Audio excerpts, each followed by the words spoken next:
podcast.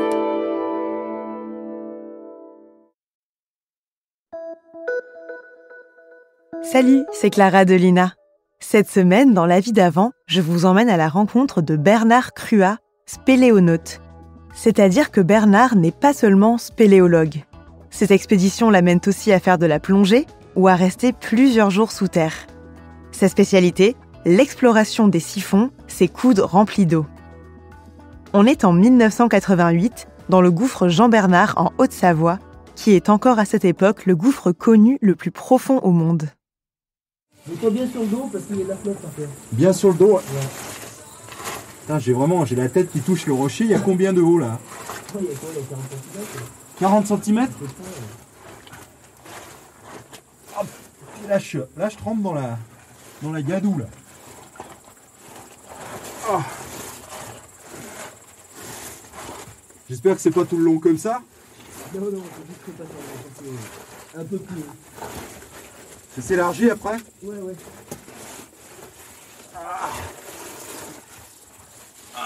Ouais, c'est bien plus large. Oh la vache! Il n'y a pas de vache, ouais.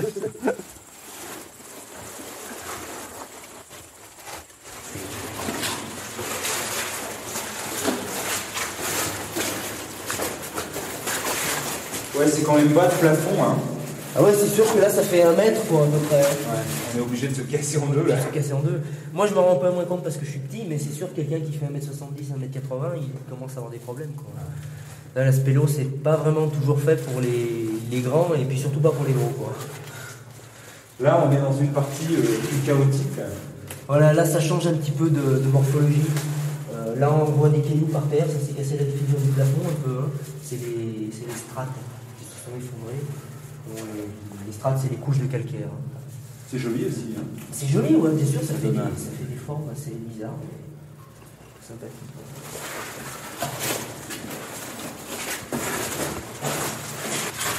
Ben là, on arrive bientôt au siphon. Ouais, on va se mouiller les pieds jusqu'aux genoux à peu près. Hein. Bon, on y va? Ouais.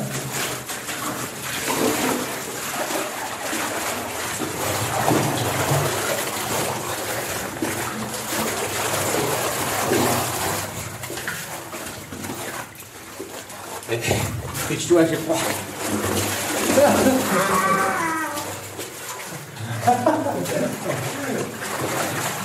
Voilà, moi c'est la première fois que je le vois aussi bas ce truc. Hein. On appelle ça une voûte mouillante. C'est la voûte qui est pas très haute. Hein. Bon là la voûte elle est quand même à 1m70 de hauteur. Hein. Mais d'une manière générale, il y aurait plutôt 50 cm d'air pour passer, quoi. Ce qui fait qu'il faut pratiquement nager.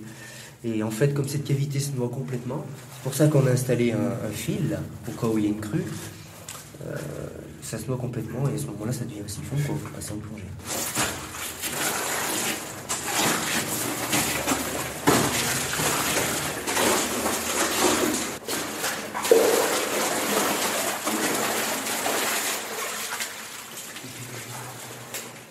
Alors on parle de siphon, donc tout de suite on pense à celui du lavabo, hein. Ouais. C'est-à-dire la forme en tout cas. C'est un peu le même principe. Hein. Tout ce qu'on vient de faire, la galerie elle est relativement étroite, elle fait en moyenne 1 mètre de large à peu près. Et ici on arrive, ça fait facilement 2 mètres, 2 mètres 50. Et le siphon en fait il est comme ça tout le long, quoi. Hein, ça fait ce qu'on appelle une conduite forcée, c'est-à-dire une galerie bien ronde qui a été creusée par l'eau en force. Et en fait tout le trou jusqu'au 6e siphon à cette allure quoi. Là on vient de se faire 50 mètres de galerie, on fait 60 mètres de siphon, après il y a encore 50 mètres de galerie, on fait un petit siphon qui fait une vingtaine de mètres, dans une petite salle, et tout de suite après il y a un autre siphon qui part qui fait 270 mètres de long, ensuite il y a encore de la galerie, puis encore un autre siphon, puis encore de la galerie, puis un autre siphon, et celui-là est arrêté derrière une étroiture pas très sympathique, très boueuse. C'est-à-dire et combien étroite. de large? Oh, ça fait 70 cm d'eau, un truc comme ça. Hein. T'es passé? Ouais, je suis passé, ouais. Bon, avec ton matériel de plongée? Ouais, c'est ça qu'il faut voir, c'est que 70 cm c'est haut, mais avec les bouteilles sur le dos, c'est pas terrible quoi. En tout, il y a 450 mètres de siphon, plus que ça, c'est plus de 500 maintenant, et le trou fait 1 km de long. Et en cas de crue, ça se noie complètement, ça veut dire qu'il y a 1 km 2, 1 km 3 de galerie noyée. Et que si on est là-dedans sans réserve suffisante d'air, Ah ouais, mais là c'est du non-retour, quoi. C'est impossible d'emmener de l'air pour faire 1 kilomètre de siphon dans un trou comme ça, quoi. C'est pas possible. Voilà, c'est un des dangers, enfin ce qui impressionne pour des gens qui sont complètement extérieurs à l'activité, ce côté piège du siphon immergé. S'il y a un incident technique, une défaillance humaine... Bah là, bon, la défaillance humaine, effectivement, hein, ça peut arriver, ça c'est inhérent à toute action. Hein. Mais enfin, au niveau technique, on commence à vraiment avoir du matériel fiable, à être au point techniquement, et on peut dire actuellement qu'on fait de la plongée en siphon avec une sécurité quand même importante, quoi. En plongée, surtout en plongée sous terre, il n'y a qu'une chose qui nous relie à la vie, c'est notre matériel, quoi. Et le matériel, avec un grand M, à tous les niveaux. Hein. Et en particulier le fil d'Ariane qu'on déroule, que vous voyez là. Ça sert un peu de main courante, non? Ouais. Et puis alors surtout, il se passe une chose dans le siphon, c'est que dès qu'il y a un premier plongeur qui est passé, qui a palmé, bon c'est fini, l'autre derrière il ne voit absolument plus rien du tout. Bon, il n'y a vraiment plus qu'une chose qui nous relie à la sortie, c'est le fil. Malgré ça, même quand c'est vraiment atroce comme ça, ben, on peut quand même y prendre du plaisir, hein, faut pas croire. Bon, surtout que le but de la manœuvre, c'est d'aller plus loin que le dernier plongeur, quoi, de continuer la galerie. Hein. Mais bon, ça motive, quoi. Ouais, c'est motivant, il n'y a pas de problème. Et quand il n'y a pas de boue, alors parle-nous un peu des paysages, ce que tu as dans les yeux. Ah, ça c'est une bonne question. Ah, c'est certain que la plongée en siphon, c'est féerique, c'est magnifique. Hein. C'est vraiment beau. Bon, les couleurs, c'est sûr qu'il n'y a pas des bleus, il n'y a pas des couleurs vives, quoi. Mais il y a toutes les formes des galeries qui prennent des formes des fois complètement féeriques. Les bulles d'air souvent qui montent sur le plafond et tout, qui viennent s'éclater, qui font des petites poches d'air dans le siphon. Non, la plongée en siphon, c'est quand même superbe, à condition que l'eau soit claire. Mais même ici, hein, quand le siphon, enfin le premier plongeur qui passe, c'est évident que l'eau elle est claire et c'est beau, quoi. Ces siphons, ils sont magnifiques, c'est dommage qu'il y ait de la boue dedans, quoi. Je suis descendu à moins 38 et fait. Alors là, de profondeur. De profondeur, là, voilà. On parle plus de progression horizontale, mais de profondeur. Voilà, de profondeur. Hein. Et là, on n'est pas arrivé à trouver la suite. Hein.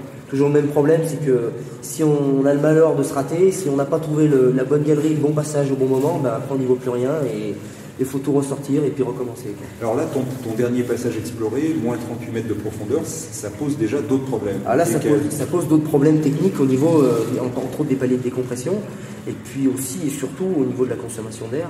Enfin, mon but à moi, c'est de passer de l'autre côté des siphons pour faire de l'exploration derrière, pour faire, on appelle ça de la première, hein, pour découvrir des galeries vierges. Quoi. Voilà, c'est la fin de cet épisode de La vie d'avant, produit par Lina. N'hésitez pas à nous mettre 5 étoiles s'il vous a plu, et abonnez-vous pour ne louper aucun épisode sur votre plateforme d'écoute préférée. On se retrouve la semaine prochaine pour un nouvel épisode de La vie d'avant.